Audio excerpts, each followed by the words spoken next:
Today's episode is about leadership and empowerment. I am joined today by a fantastic guest, Cheri Dixon, who is here to share her journey and her wisdom with us. Cheri kicks things off by sharing her own path from being a teacher to becoming a principal, and then eventually transitioning into her current role as a leadership and business development coach. We talk about topics like self-discovery, overcoming those limiting beliefs, and the importance of gaining really relevant experience for a leadership role. During our conversation, we really emphasized the need for women to cultivate their own identities and their leadership skills, while also supporting and empowering others along the way. It's all about personal growth, resilience, and taking those courageous steps toward fulfilling your dreams. So grab another cup of coffee and get ready to be inspired. Let's go.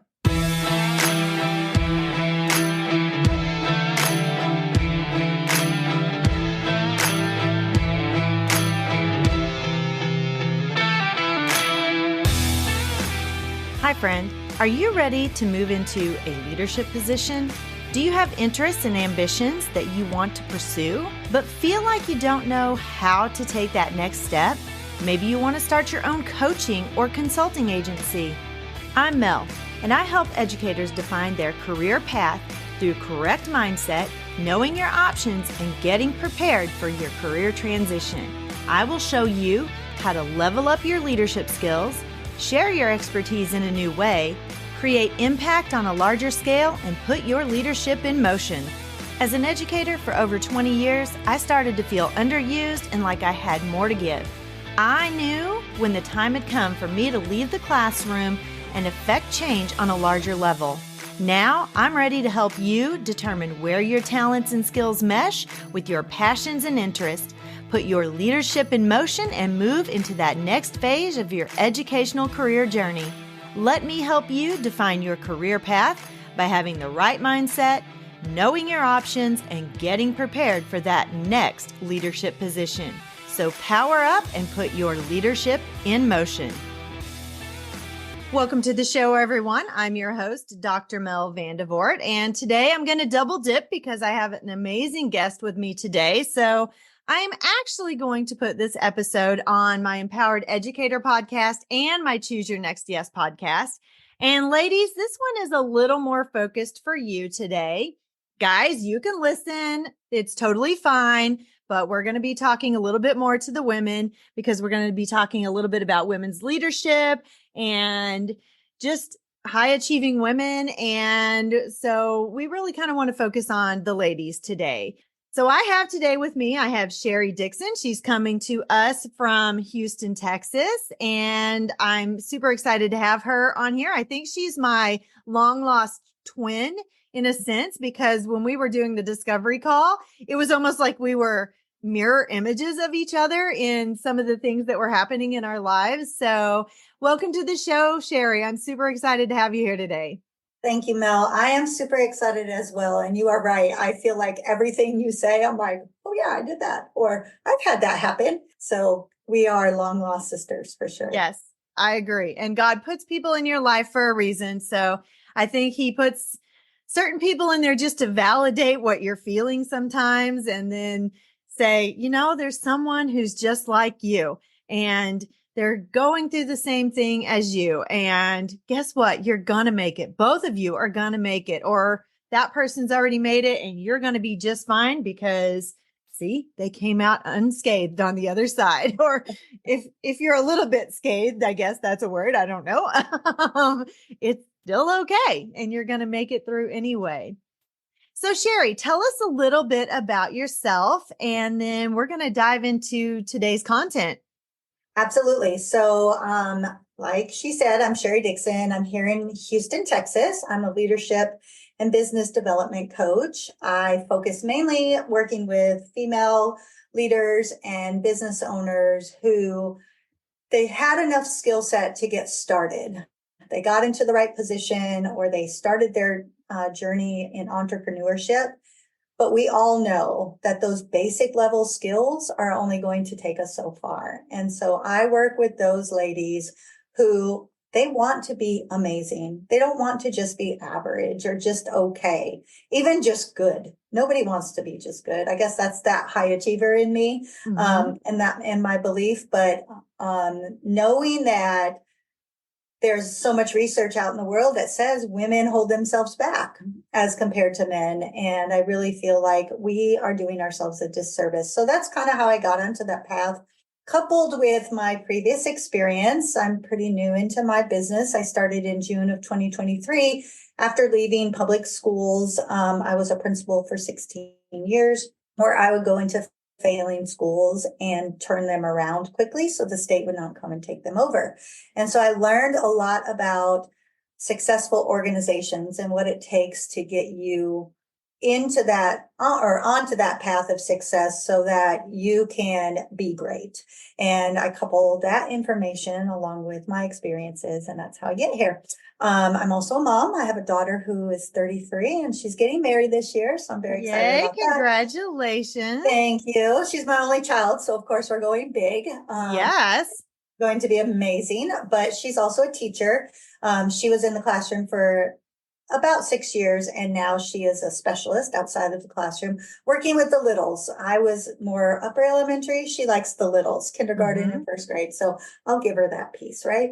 Well, I tell you, when I first started, I wanted to be with the littles. And as I got older, I wanted to be with the older kids. So as I grew up, I wanted my kids to be older too. So yeah, I'm the same way. I didn't really enjoy the wet shoelaces after kids came out of the bathroom, right? Yeah, exactly. But the struggle is real, of course. In addition to that, I'm a runner. I run the Houston Half Marathon every year. I don't win, but I do finish, and that's always a great accomplishment. And I'm an author. I'm getting ready to release 2 more books. So these will be numbers 3 and 4. Wow. Congratulations on that as well. And I am hopefully, my fingers are crossed, next Wednesday, my first solo book will be coming out, Educator to Entrepreneur. So I'm super excited about that.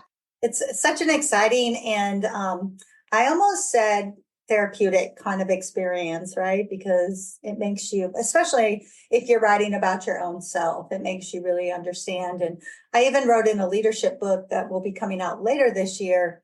And even just reviewing my journey in leadership, it was just good to go back and see, oh yeah, you do know what you're talking about, right? Yes. So when we were doing our discovery call and we were chatting, you told me how you moved into your principal position. So can you kind of tell us about that? And you said something about your principal came to you. And so tell us that story. Absolutely. So I'm going to back up just a little bit because I always knew I was going to be a teacher, right? I was 6 years old and my first grade teacher was basically my hero. I thought she was amazing. And this was back in the 70s. So, teachers had to wear, we call them nylons, right? Back in the day, right. Heels and the skirts and all of the things. I don't even know if some of the girls will even know what nylons are, but nonetheless, she always was put together. And I grew up in a home that was a little bit, I say messy. My mom had some mental health kinds of things going on, and she would forget to come to school and pick me up at the end of the day. So my teacher was always there to make me feel like I was still wanted and still important. And so my journey kind of progressed, and I originally wanted to be a PE teacher because I believe in your health and wellness so much. However, I pivoted and became an elementary education major, and I took my first job in Houston. So I'm originally from small town Iowa, and I transitioned here with my ex-husband and my daughter, who was about to start kindergarten at the time. And it was a big city, and we were terrified. And I was kind of terrified to take on my first class, right? Right. Especially in a community that was so much different than what I grew up in. But I've learned how to navigate and loved being in the classroom. It was probably, I think if you would have asked me my 4th year in, I would have told you I am living my dream life. Because it was just so fulfilling and rewarding. And I worked with second language learners and new to the country mainly. And so it was just so great to see them make so much progress. However, my principal started having me sit on different committees, and I was a mom also in the school. And so I was on the PTA board and just did different things. And I did it because I wanted to learn. I've always been hungry to learn. However, as I was starting my 5th year in the classroom, I got a call, and I write a little bit more detail about this in my book, but I got a call, and she calls me into her office and says, "Congratulations, we're taking you out of the classroom and we're going to start grooming you to become a principal." And I was like, no, no, no. But of Right. course, you're standing in front of your principal and some district administrators, and you go, "Yes, okay, thank you. Thank you so much." Right. Yeah, because you don't say no, right? And inside, like, my voice is screaming at me, "No, you can't do this. You're not good enough for that." And I never had anticipated going into the principalship, but it started me on a path. And a few years later, I became an assistant principal and quickly moved into the principal position. I was in my early 30s, and the rest is history. I stayed in that spot for 16 years. Wow, that's amazing. And it's always nice when someone sees the potential in you and starts cultivating that in a way that helps you move forward in your own career. So that's amazing. So tell us a little bit more about your journey. I know that we also talked about you and I kind of have the same thing where we want to talk to everybody. We want to take care of everybody, but you've kind of really started focusing a little bit more. So tell us what your focus is now and what that looks like for the women in your path. Absolutely. So knowing I wanted to still continue to have an impact on the world. And I think that has always been my mantra, so to speak, right? Mhm. Even as a kid, I was always the one kind of organizing the neighborhood games and taking care of my siblings and all of that. So as I was transitioning out, once I made that decision, I got a life coaching certification, and I really wanted to focus on women in their midlife. Women like me who have maybe Mhm. gone through a divorce or lost a spouse, or their children were moving away and they were becoming empty nesters, or even in their careers, kind of hit that Mhm. glass ceiling and didn't know what else to do. And what I was finding was that so many women were telling me that they had lost themselves so much that they couldn't even tell somebody what they liked to do, Mhm. because they had altered their life so much to accommodate their spouse or their family. And then it's like, I don't even know who I am anymore. Right. Well, their identity was all of those things, and they Absolutely. maybe didn't even get to cultivate who they were before they ever became a mom, a wife, an employee, because it was what they needed to do to make ends meet. They had to have a job of some sort. And so they just didn't even get to form their own identity before they became all of these other things. Yes, absolutely. And it's sad, and here's the thing. The reason I wanted to really focus on that was that I didn't want women to feel like they made a mistake by doing that. I wanted them to feel like I accomplished that part of my life. Now what? What's Mhm. next for me when I can Mhm. focus on myself? And so I was 100% on board with that. I started the podcast, which is called Strong Inside and Out. And it's all about being a strong woman on the inside and out. And I Mhm. wrote in books about when you know your moment that you're going to be great, and just all the self-development, had a blog and all of the things. But when I actually walked out of my office at the end of May in 2023, I felt very lost. And I think because I had been doing that job for so long, but I Mhm. loved the job. That's not why I left. I loved the problem solving. I loved building other leaders. I loved being a mentor to new principals and doing all of the things. And I felt a little bit lost. And Mhm. so I decided to make a pivot.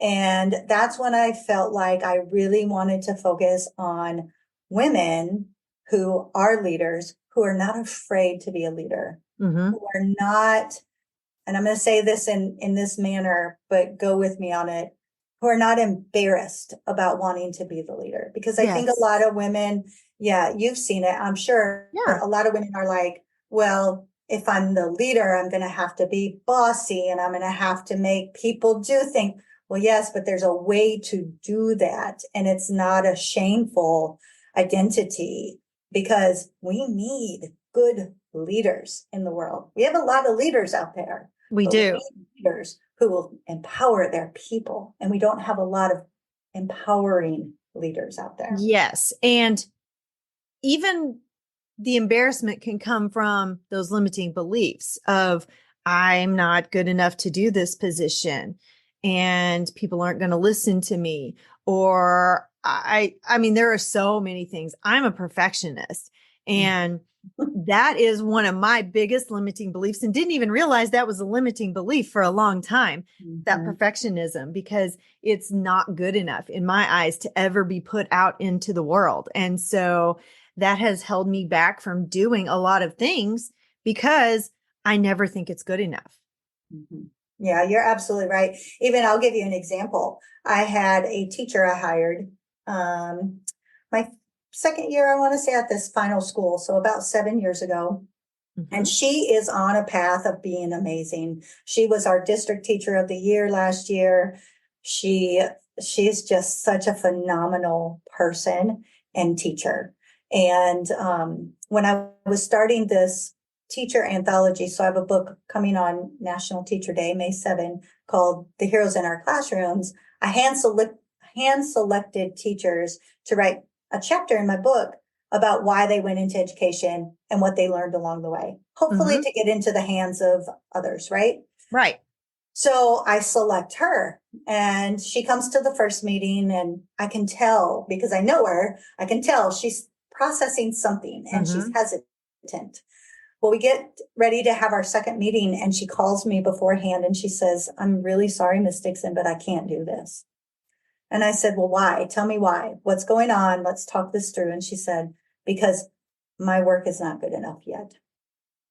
Wow. And, I had to respect her boundaries because I knew it would put her over the edge. And she's having a tough year at school this year as well. So there was a lot of other factors. However, it made me sad. It made my heart sad. Right.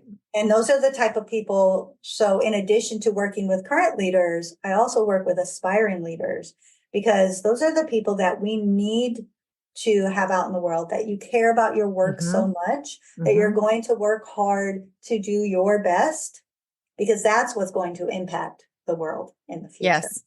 Yes. And it's good when you have people like your principal and like yourself who see that potential in someone else, and you try to cultivate that. Sorry, I got a hair stuck to my lip. You try to cultivate that. And then it's hard when even you didn't want to leave the classroom, but you were almost too scared not to because you had someone advocating for you. But then this teacher, was kind of that opposite end and just doesn't see the shining star within themselves. So it's amazing when we have people who can help you cultivate that. And we just have to, as leaders, we have to, like you said, be conscientious about their feelings, but don't stop cultivating that just because they're not ready, because maybe they really are ready. They're just scared to take that leap. And my mantra this year, my word of the year, only it's actually three words, is take bold action.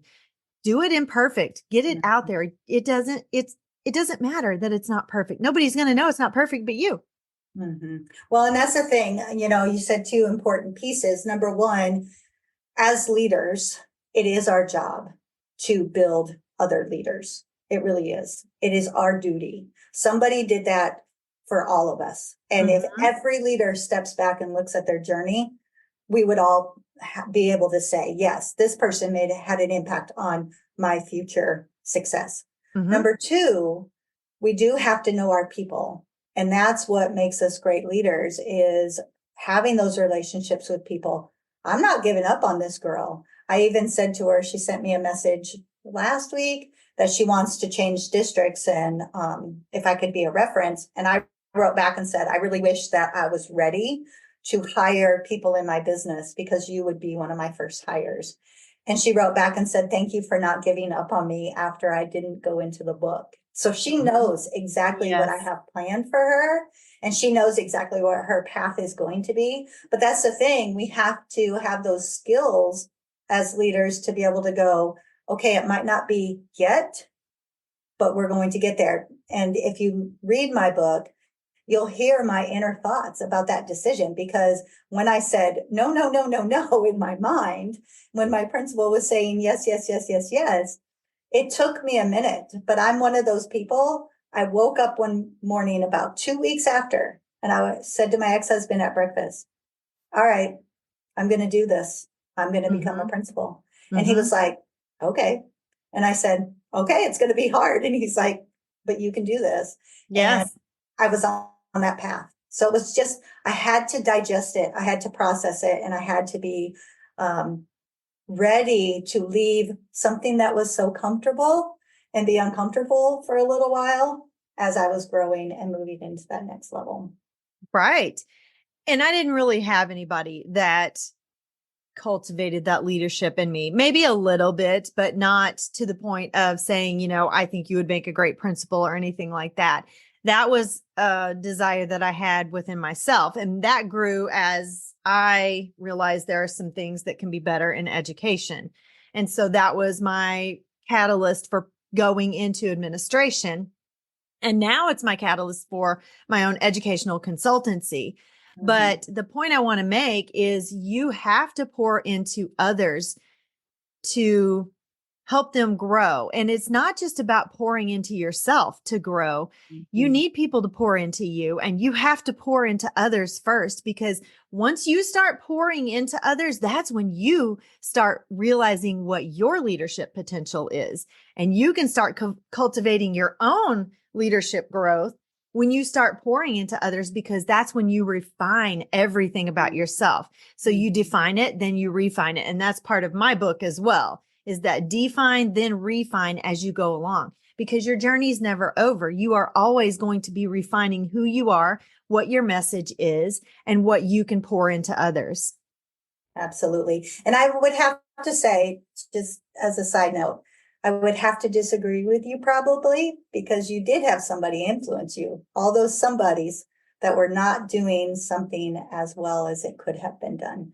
Because that's another thing too. I didn't always learn from the greatest people. Of course, I had amazing mentors.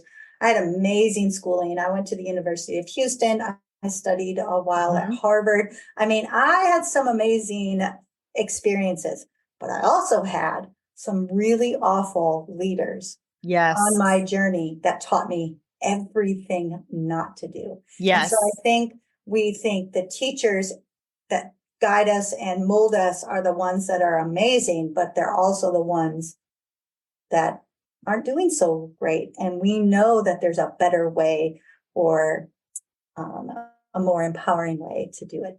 Yes, absolutely. Absolutely. We are running a little bit short on time now. So give me, or not me as much as my audience, give my audience, the women who are ready to move into a leadership position, who want to take that next step, who are scared to take that next step. Give them some empowerment right now. Give them some tips, some last words. Two things. You started to mention one. Figure out what your limiting beliefs are, because we all have them. And whether you think you do right now or not, you do. And they're going to pop up when you least expect it. You'll never be able to totally eliminate those beliefs. They're always going to be there. But once you are aware of what they are, then you can devise a way to accommodate yourself when you start to feel them. Because fear, perfectionism, worthiness, past experiences, they're always going to be there.